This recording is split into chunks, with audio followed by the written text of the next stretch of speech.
Right now, noon, a shakeup in leadership at Sun Prairie West High School as the fallout continues from a child sex crimes investigation. Plus, how President Trump is defending his HHS Secretary Robert F. Kennedy Jr. after a combative hearing on Capitol Hill. This is News 3 Now at noon. Thanks for joining us. I'm Josh Breiter. Just days into the new school year, the Sun Prairie West High School principal is out. District leaders announcing this as they manage the fallout from a sex crimes investigation following the former dean of students there. They have not revealed whether Principal Jennifer Pluger was fired or placed on leave. School leadership and the board face intense scrutiny over how they handled child sex crimes allegations against former West Dean of Students Robert Gilkey Meissegeyer. He was charged in July with a child sex crimes and later indicted by a federal grand jury. District officials confirm some staff members are on leave due to the ongoing investigation. They appointed Associate Principal Ed Ford as acting principal. We do not know yet if this leadership change relates to the investigation, but we are actively seeking more information. Well, there are new accusations surfacing against a Madison priest facing child sex crime charges. Patricia Moriarty alleges Andrew Showers assaulted her at a bar in Chicago in January of last year. She says Showers groped her under her clothes and used aggressive sexual language when she was 23 years old. Clintonville police arrested the priest for attempting to meet a 14-year-old girl for sex who was actually an undercover police officer. Showers had been assigned to Our Lady of Guadalupe Parish and St. James School in Madison. After hearing of the arrest, Moriarty says she felt the need to come forward. If my coming forward can even help one person stop doubting their own story or their experience, or give them the strength to seek justice and healing, then sharing it will have been worth it. Moriarty and her father say they reported the allegations to the Diocese of Madison and requested to speak with the bishop but received no response. News 3 Now reached out to the diocese for comment but have yet to hear back. The diocese had stated it was unaware of any other sexual misconduct allegations against Showers besides an unprosecuted incident from 2020 and 2021 and the recent charges. Moriarty says she filed a police report in Chicago. News 3 Now has requested a copy of that report. The State Department of Justice confirms they are aware of these allegations, stating in part, in April 2024, survivor advocates spoke with staff from the Wisconsin Department of Justice Office of Crime Victim Services about the alleged sexual assault in Chicago perpetrated by Father Showers. The DOJ spokesperson says they did help Clintonville police arrest Showers. Right now, a Beloit man is in court facing 21 felony and misdemeanor charges, including human trafficking. A criminal complaint says Charles Bell called himself a pimp and forced a woman he lived with into prostitution.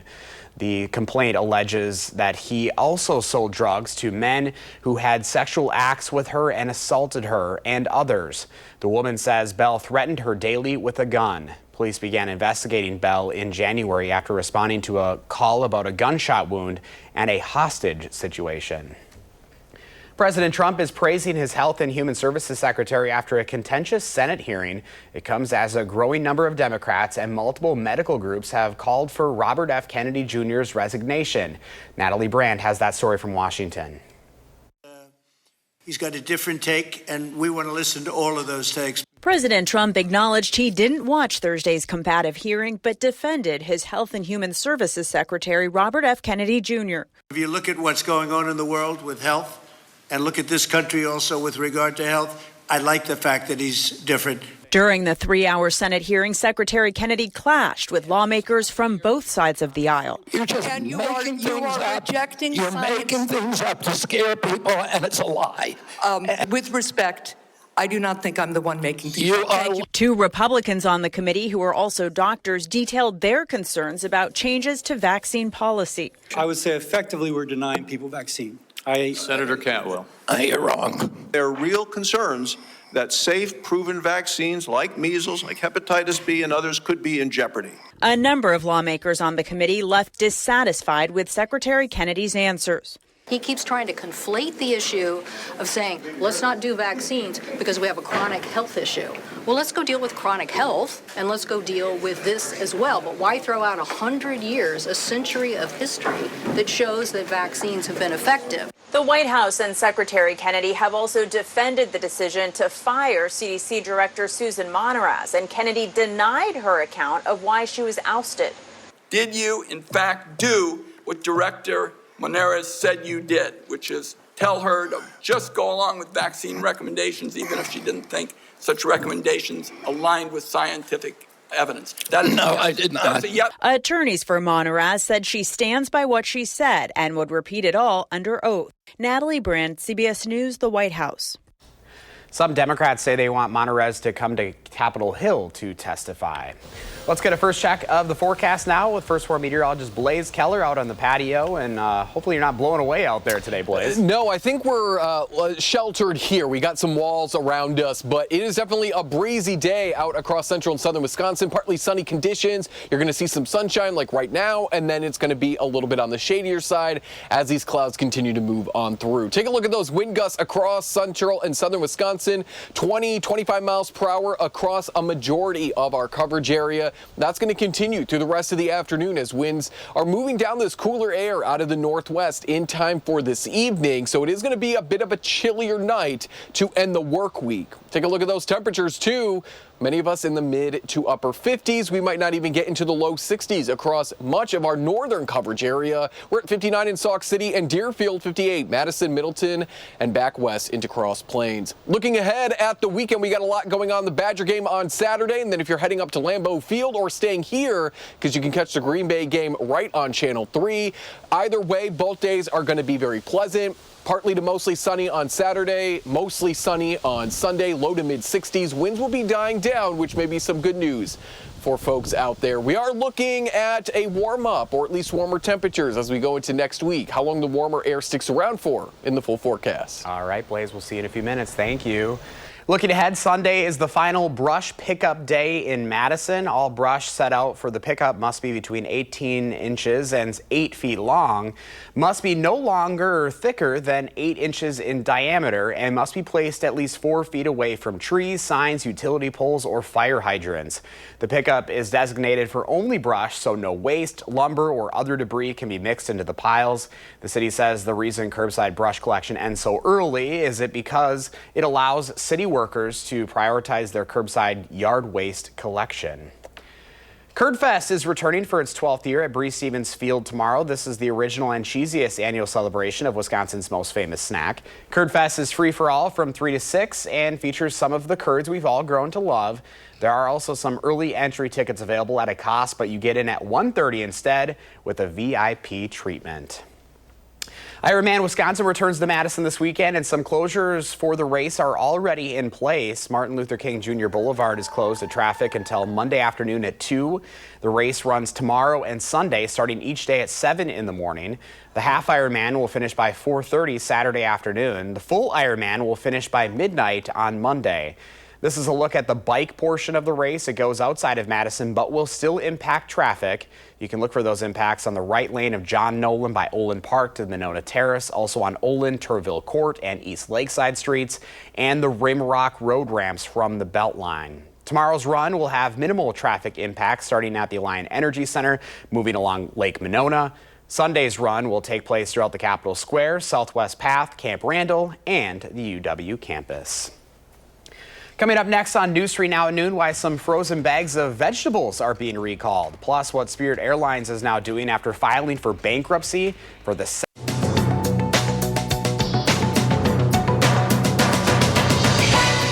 Indico Potatoes is recalling packages of its frozen peas and carrots and mixed vegetables because they could be contaminated with listeria. The recall affects 6 states and the District of Columbia. The FDA says no illnesses have been reported so far, and the agency is investigating. People who have purchased the recalled items are urged to return them to the place of purchase for a refund. Spirit Airlines is cutting routes to nearly a dozen cities, including 4 cities in California, starting next month. The budget air carrier is also nixing plans to begin service in Macon, Georgia. The announcement came less than a week after Spirit announced it was filing for bankruptcy for the 2nd time this year due to rising operating costs and debt. In a statement to CBS News, Spirit says customers affected by the change in service will be be notified of their options, including a refund. And the Powerball jackpot has jumped to an estimated $1.7 billion for Saturday night's drawing, with a cash value of more than $770 million before taxes. That's the third largest prize in the game's history. The largest was just over $2 billion, won back in November of 2022. That's your CBS News Money Watch report. For more, log on to cbsmoneywatch.com. At the CBS Broadcast Center, I'm Jesse Mitchell. Here's a look at the current stock numbers at the noon hour. The Dow is down 251 points, NASDAQ down 48, and the S&P 500 down this hour 33. Our call for action volunteers are in the building taking your consumer complaints and taking action on your behalf. You can call for action at 608-270-2833 or submit a claim anytime at channel3000.com/call for action. We'll have today's farm numbers ahead at noon, plus Blaze returns with the weekend forecasts, and later on live at 4, Dr. Zorba Pastor with the latest health news. We'll be right back. Out of the radio barn this afternoon, so here are your farm numbers.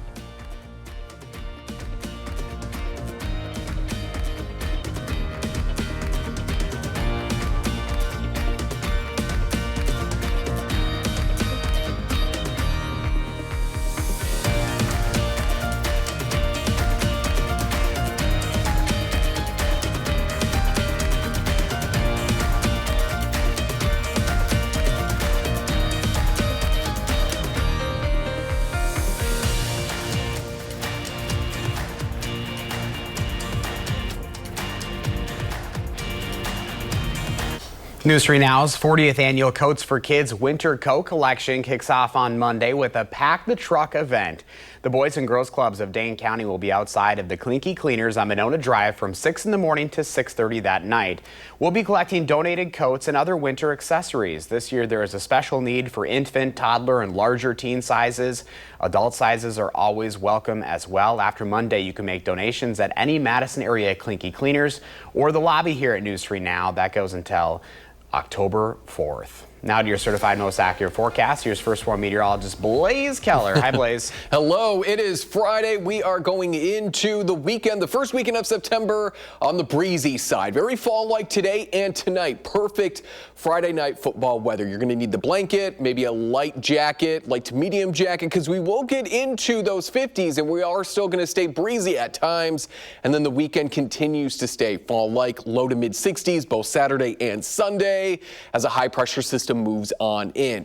So the low pressure system that brought us these breezy conditions and this cloud cover that we're going to continue to sit under throughout the rest of the day will eventually push off into more of the Hudson Bay area. That's going to make room for a quick moving high pressure system to really set up as we go into not only the rest of your Saturday, but Sunday as well. Because of how quickly this low pressure system is moving, I don't think we're going to squeeze out any more rain showers for the rest of not only today, but into Saturday. A sprinkle may be possible, but I think it's going to be further to the north and east. You're closer to the center of low pressure. We're dry outside, so we would need to be closer to that low to really guarantee that chance for some rain. But if we do, it is going to be light.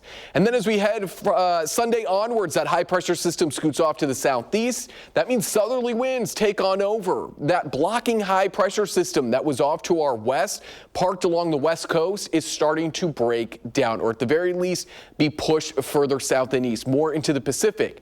And that means we're going to start to feel warmer temperatures as we go into the second half of next week. Still going to be pretty cooler than average to go into the weekend, but we start to get seasonable Monday and Tuesday of next week, and then we slide above average Wednesday onwards. Again, that blocking high pressure system out west for the last week or so has kept a lot of those warmer systems and pushed them into Canada. Warmer temperatures were there while we were cooler. So now that that high isn't there, those systems can move in to the west coast and really travel across the United States, which is why we're starting to see more orange on the map. The confidence is growing that we start to feel warmer than average. We're sitting at about a 40 to 50% chance as we go from the 11th through the 15th. Higher confidence is off towards the Dakotas through this same time frame. But if we step this out even further, now we're 8 to 14 days out. So from the 13th through the 19th, getting past the midpoint of September, we start to see that confidence level, the darker colors, now more over the plains as well as the Midwest, including Wisconsin. So now we're sitting at about a 50 to 60% chance of being warmer than average as we head into the middle of September. And again, that could be by a degree, that could be by several degrees, but we are certainly going to be trending warmer than instead of cooler than average. Now the Badgers take on the Middle Tennessee Blue Raiders this weekend. Saturday kickoff at 3 p.m. Tailgating, upper 50s to low 60s for kickoff and throughout most of the game. And then we'll start to slip back into those upper 50s after, of course, the Badgers win. And if you're going to be heading up to Lambeau this weekend to catch the Packers taking on the Detroit Lions, it is going to be another perfect day for football. If you're going to be staying home, it's going to be just as nice. And again, you can always catch that here on Channel 3 this weekend. There is a look at your 7-day and 10-day forecast. We're back into the 70s starting Monday, mid-70s on Wednesday. We look to stay in those low to mid-70s, give or take, from Wednesday through that following weekend with a couple chances for rain. Nothing too big, Josh, not eyeing any big, heavy rainmakers in the forecast. We're kind of in that time of year where we're going to say goodbye to those. We're going to get some little rain, and then that rain will eventually turn over to snow.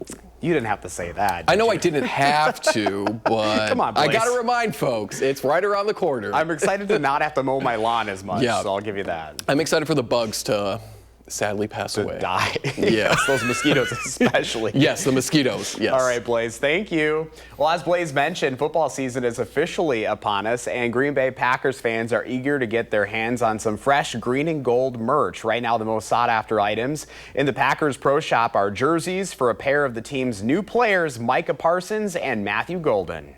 We will continue to take orders online, and then as soon as the rest of the orders arrive from the vendors next week, those will start shipping out to fans. And you'll be able to watch the Packers opening game of the regular season right here on News 3 Now. This Sunday, the Green and Gold take on Detroit at Lambeau Field. The network's pregame show, NFL on CBS, will be live in Green Bay previewing that matchup. Coverage of the game is scheduled for 3:25. Before that, though, the Wisconsin Badgers return to Camp Randall tomorrow for week 2 of the college football season. They'll face off against the Middle Tennessee Blue Raiders. Backup quarterback Danny O'Neal will start for the Badgers. Kickoff is set for 3 o'clock Saturday afternoon. As for how we think the game will go, here's a look at some of our predictions. I've got the Badgers winning comfortably, 35-14. Blaze has Wisconsin in a close one, 9-0. Meanwhile, Armand and Savannah like Wisconsin in this one as well. Next week, the Wisconsin Huddle returns for its 3rd season. We'll be bringing in Wisconsin sports directly to you, the fans at home, with exclusive insights from the players and behind-the-scenes access you won't get anywhere else. Each week, we'll have a Badger athlete come on to help host the show. This year's show will be held at Jay's Bar on Francis Street.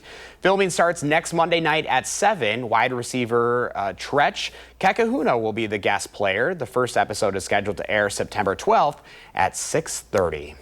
Up next, we'll see what Howard's working on in the Mr. Food Test Kitchen. Kick off fall and football feasting with a hearty country chili that is just the start of fall. It's also football season, and that means it's time to bring out those hearty recipes for our hungry fans. And today in the Test Kitchen, we've got a new dish that is ready to add to your weekday or game day lineup. It's a simple backwoods chili that's always welcome. We started by browning some onions and ground beef with a little salt and pepper and drained off the drippings. To that, we add a can of tomato sauce and some pinto beans, or you can really use any kind of beans. We toss in some canned tomatoes and a bottle of chili sauce. We stir that all together, then spice it up with some chili powder, a little light brown sugar. That cuts the tartness of the tomatoes, and some cooked bacon to give it smokiness. All that's left to do is let it simmer for about an hour so all the flavors can blend together. Once you dish this into bowls and top it off with some shredded cheddar, let me tell you, you're in for the ultimate game day dish. It's a down-home favorite that's not only easy, it's such a crowd pleaser you can't go wrong. So what are you waiting for? The recipe for what we call hillbilly chili is online. You know, sometimes the simplest things are the biggest winners. And you don't need to be a hillbilly to like this. I'm Howard in the Mr. Food Test Kitchen, where every day we're looking for an easier game day way for you to say, ooh, it's so good. Might be a good chili making forecast, Blaze. Yeah, chili I think would be a really nice warm meal over the next couple of days. We are going to stay breezy and hang out in those 50s and 60s through the rest of the afternoon. Winds are going to be breezy, and by the time we're going into that Friday night football time frame, low to mid 50s, underneath partly sunny to partly cloudy conditions. Once that sun sets, we'll eventually settle into those 40s overnight. There is a look at your 7 and 10 day forecast. Coldest night out there though, for Saturday into Sunday. Some of us could dip into the upper 30s, and then we're back into the 70s by Monday, and we'll stay in the low to mid 70s through the rest of next week with just a few rain chances, nothing too crazy, maybe a few rumbles of thunder there as well. But overall, Josh, a very pleasant weekend for a lot of things that are going on. We really couldn't ask for better weather, I think. It's going to be a good one, Blaze. Thank you. Thanks for watching at noon. We're back with more Live at 4 and always on at Channel 3000+.